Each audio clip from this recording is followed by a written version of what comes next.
என்ன பிரச்சனை?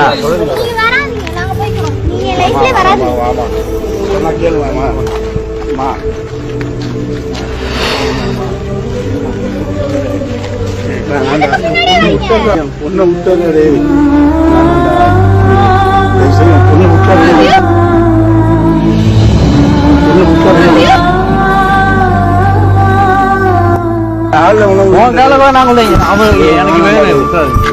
நான் விட முடியாது. நான் 4 வருஷமா லவ் பண்றேன். எப்படி நீ இப்ப வந்து கேட்டாலும் 4 வருஷம்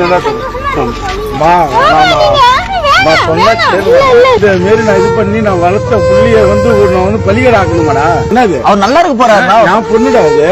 ஓகே, நாங்க தானே முடிவு பண்ணணும். என்னது வயசானவங்க பணக்காரனை கொடுத்தா? பணக்காரன்டா, அவன் செல்லா கூட வாழ வேண்டாம். வீட்டுக்கு 4 பேர் வேலை செய்வாங்கடா. என் பொண்ணுக்கு 4 பேர் வேலை செய்வாங்கடா. இவன் என்னடா, இவன் இன்னொரு வீட்டுக்கு தானே வேலைக்கு அனுப்பிச்சு விட்டானே இவன் சாப்பிடுவாங்க.